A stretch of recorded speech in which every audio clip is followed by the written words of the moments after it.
अस्सलाम वालेकुम। पाकिस्तान 24/7 की नेक्स्ट एपिसोड के साथ मैं हूं इमरान खान। इस वक्त हम मौजूद हैं इस्लामाबाद में और यहाँ पर बहुत से मीडिया के लोग, सोशल मीडिया के लोग यहाँ पर मौजूद हैं।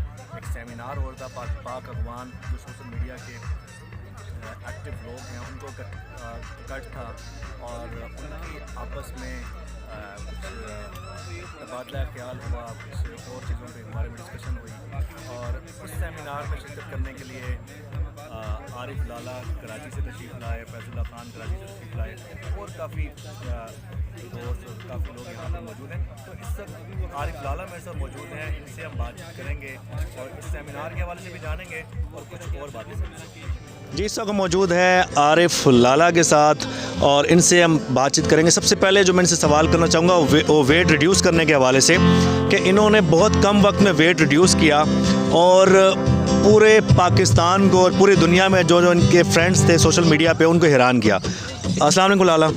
वालेकुम सलाम। सबसे पहले तो मैं खुश आमदीद कहता हूँ। बड़े अरसे से बातचीत हमारी होती थी कि कहीं मुलाकात हो जाए और कहीं आपसे ये राज पूछा जाए, और ये सवाल मेरा नहीं है, ये पूरे पाकिस्तान के लोगों का है जो आपके साथ ऐड हैं, जो आपको जानते हैं, जो आपको देखते रहते हैं। तो मुझे बताइए सबसे पहले कि आपने कोई ख्याल कब और क्यों आया?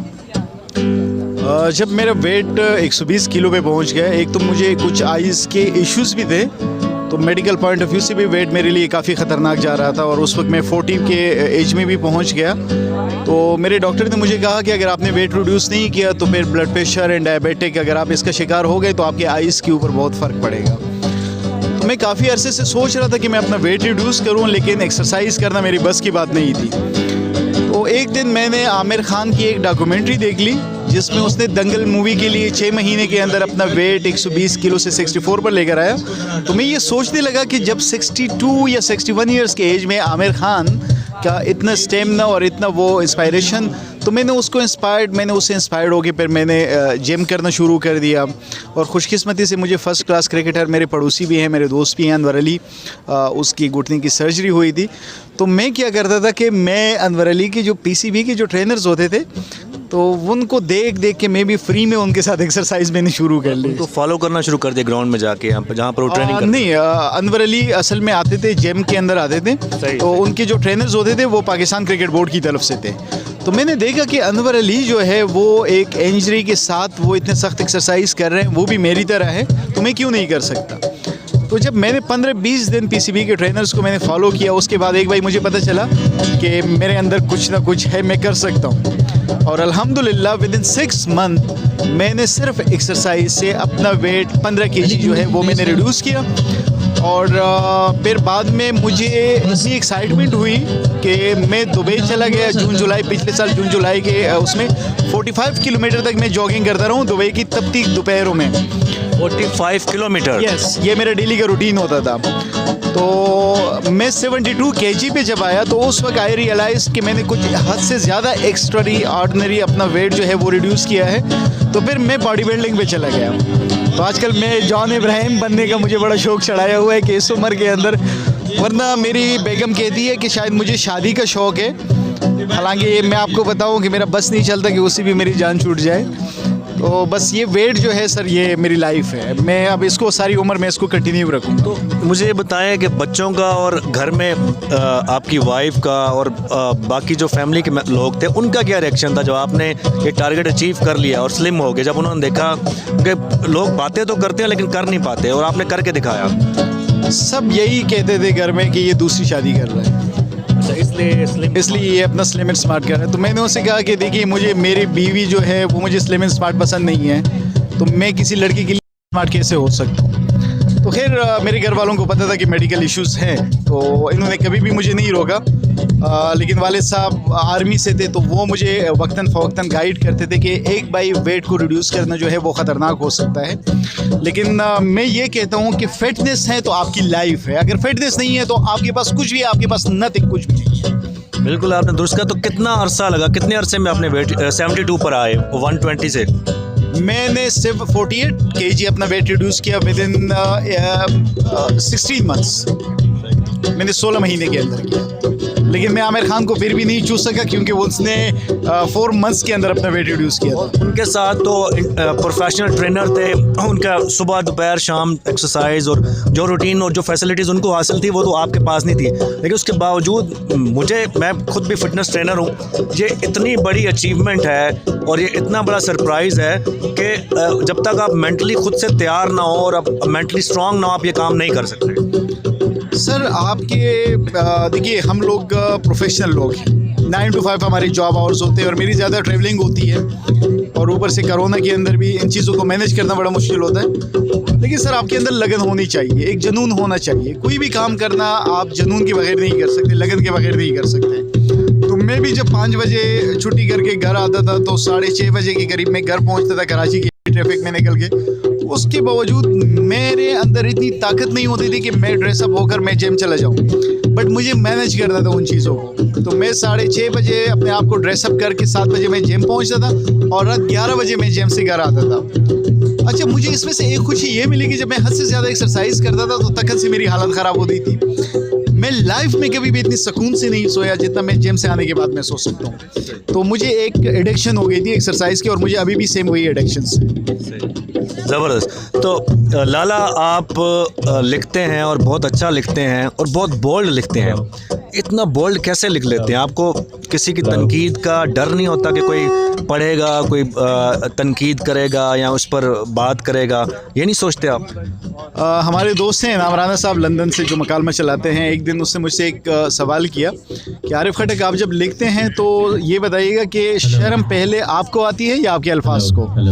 तो उसके बाद मैं भी जब सोच रहा हूँ कि मैं जब लिखता हूँ तो वाकई ये शर्म मुझे आती है या मेरे अल्फाज को। असल में सारी चीज़ें ये हैं कि मैं जो कुछ लिख रहा हूँ वो सोशल इश्यूज़ होते हैं। संजीदा लोग तो आपको हर जगह पे नज़र आ रहे हैं, संजीदा मज़ामीन आप डेली पढ़ते हैं, न्यूज़पेपर के अंदर आप काफ़ी सारी चीज़ें पढ़ते हैं कि बच्चों के साथ रेप हो रहे हैं, ये हो रहा है, वो हो रहा है, ख़वातीन की इज़्ज़त महफूज नहीं है।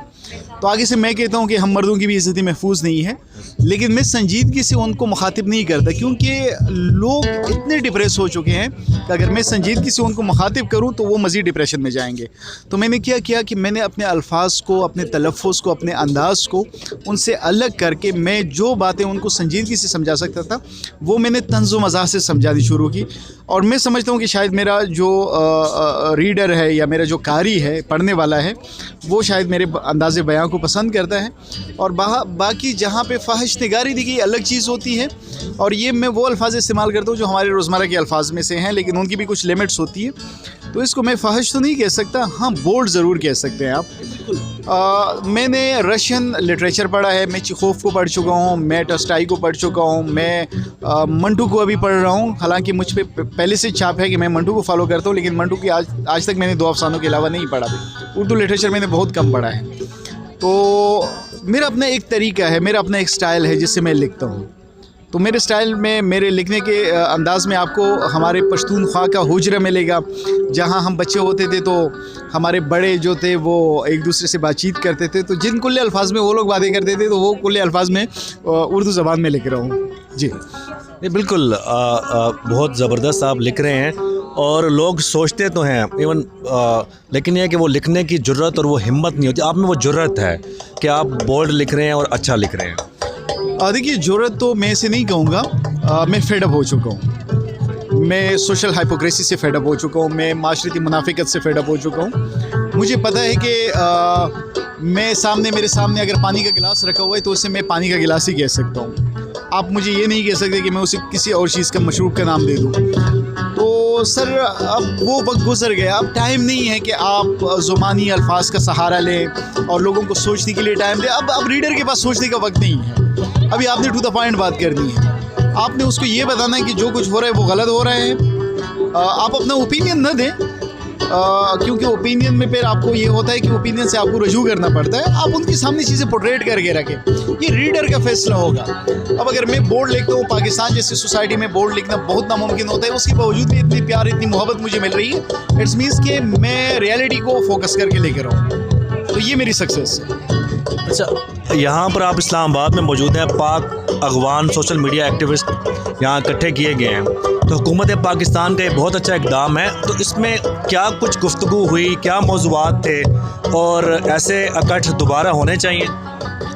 सलमान का बहुत ज़बरदस्त इक़दाम है पाक अफ़गान यूथ फोरम का, मैं अप्रिशिएट करता हूँ। और काफ़ी अरसे से मैं अफ़गानिस्तान के इश्यूज़ पे लिखता हूँ। मैंने अफ़गानिस्तान की काफ़ी मसाइल जो हैं पाकिस्तान की मीडिया के अंदर मैंने एक्सपोज किए, मैंने उन पे लिखा कि अफ़गानिस्तान के साथ ज़्यादती हो रही है। तो पहली बार इतने बोल्ड तरीके से पाक अफ़गान यूथ के बारे में बात की गई, उन मसाइल के बारे में बात की गई है कि बजाय इसके कि हम सोशल मीडिया पे बैठकर एक दूसरे से नफ़रत का इजहार करें, एक दूसरे से गाली गलौज की ज़बान में बात करें, आइए बैठकर हम डायलॉग करते हैं, आइए बैठकर हम एक दूसरे के रियलिटीज़ को देखते हैं, आइए बैठकर हम एक दूसरे की तकलीफ़ समझते हैं। हम बैनुल-अक़वामी प्रोपेगेंडा के शिकार होकर हमारी ज़बान एक है, हमारा कल्चर एक है, हमारा मज़हब एक है, जब हमारी हर चीज़ हमारी एक है, हमारे अंदर एक भाईचारा है, तो आकर हम रियलिटी को तस्लीम करते हैं। आइए हम एक नए दौर का आगाज़ करते हैं जिसमें अफ़गानिस्तान के काफ़ी सारे स्टूडेंट्स भी आए थे, उनकी यूथ भी आई थी। तो ये तो मैं कहता हूँ कि सलमान का पाकिस्तान और अफ़गानिस्तान की यूथ के ऊपर एक बहुत बड़ा एहसान है और ये इवेंट होनी चाहिए। बल्कि मैं रिकमेंड करूँगा कि ये जो फॉर्म है, ये सेमिनार अब काबुल के अंदर भी होना चाहिए जी। अच्छा, तो अब यहाँ से जो अफ़गानिस्तान से सोशल मीडिया के जो नौजवान आए थे और यहाँ से क्या मैसेज, क्या पैगाम लेके जाएंगे? देखिए, जब तक आप टेबल के सामने बैठे हैं और आप 6 लिखते हैं, 6 लिखते हैं, तो वो मुझे 9 नज़र आएगा। आपका पॉइंट ऑफ आपने 6 लिखा है, मुझे 9 नज़र आएगा। मुझे 6 देखने के लिए आपके पॉइंट, आपके डायरेक्शन पर आकर मुझे वो उसको 6 देखना पड़ेगा। गलत अफ़गानिस्तान का बच्चा भी नहीं है, उनकी यूथ भी नहीं है। अब ज़ाहिर बात है कि एक कंट्रोल्ड मीडिया उनको जो कुछ दिखा रहा है वो वही कर रहे हैं। जिस तरह एक परसेप्शन बना था कि पश्तून सारे दहशतगर्द हैं, लेकिन वक्त के साथ साथ डायलॉग्स हम जैसे लोगों के आने के साथ साथ हमने उनका मुकदमा उनके सामने रखा। तो अब मैं नहीं समझता, अब उनको पता है कि पश्तूनों ने कुर्बानियाँ दी हैं स्टेट के लिए। अब बलोचों को हम लोग ये रियलाइज़ करा रहे हैं। तो ये एक बहुत बड़ा अच्छा स्टेप है पाकिस्तानियों का और अफ़गानिस्तान के लोगों का। तो अभी तो सर ये डायलॉग की शुरुआत है, अभी हमें अफ़गानिस्तान जाना होगा सर। उनकी चीज़ों को करीब से देखना पड़ेगा। एक नए सिरे से हमें कुछ अखलाकियात डिफ़ाइन करनी पड़ेगी मीडिया के लिए। हमें किसी प्रोपेगेंडा का शिकार नहीं होना होगा। तो उसके लिए सर मज़ीद डायलॉग्स की ज़रूरत है। सर ये एक शुरुआत है, मगर मैं इसको खुशामदीद कहता हूँ। चलें, आप हमारे जो नौजवान लिखारी हैं उनको क्या मैसेज देना चाहेंगे कि वो किस तरह से जो है इस चीज़ को वो लोगों के सामने लेकर आएँ और किस तरह से अपने जज्बात का इज़हार करें? क्योंकि हमने ये देखा है कि सोशल मीडिया पे अगर मैं आपके मौक़िफ़ की हमायत नहीं करता या मैं आपके उस बात को मैं गलत समझता तो बहुत जो है वो इश्तियाल की तरफ चले जाते हैं और बहुत गलत लैंग्वेज इस्तेमाल करना शुरू करते हैं। देखिए, जो आजकल का नौजवान है, मैं समझता हूँ आज से 2 साल पहले अगर मैं नौजवान तबके को देख लूँ और आज के नौजवान तबके को देख लूँ, तो इसमें खुशी की बात यह है कि इमोशंस जो एक ज़बरदस्त किस्म के जज्बाती पन के ये लोग शिकार हो चुके थे, अब आहिस्ता आहिस्ता उस फेज से निकलते आ रहे हैं। इनको जज्बातियत से कतईन गुरेज करनी होगी। नंबर 1, इनको ग्रे, वाइट, ब्लैक प्रोपेगेंडा से इनको चीज़ों को पहले देखना होगा, समझना होगा। मुझसे भी ऐसी गलतियाँ हुई हैं सोशल मीडिया पे कि मैंने गलत लोगों को मैंने डिफ़ाइन किया, उनको डिफेंड किया, तो बाद में मैंने भुगते भी, मैंने उनसे सीखा। तो नौजवान तबके को जज्बातियत से हट कर बात करनी होगी, दलाइल से बात करनी होगी, मकालमा करना होगा। और मैं दोबारा इनसे कहूँगा कि खुदारा सोशल मीडिया पे कुछ भी लिखने से पहले अगर आपका झुकाव पॉलिटिक्स की तरफ है, हिस्ट्री की तरफ है, नसर की तरफ है या आपका झुकाव किसी और पोर्शन पे है, तो अपना मुताला को वसी करें। जब तक आपके पास स्टडी नहीं होगी तब तक आप कुछ भी नहीं कर सकते। बहुत शुक्रिया आरिफ भट्ट साहब, आप हमारे साथ मौजूद थे और दिल तो चाह रहा था कि बहुत से सवाल, बहुत सी बातें मेरे जहन में थी, लेकिन वक्त की किल्लत है। बहुत अच्छा लगा आपसे बात के। जी सामीन, पाकिस्तान 24 की इस एपिसोड से मुझे इजाज़त दीजिए। मैं था आपका मेज़बान इमरान खान।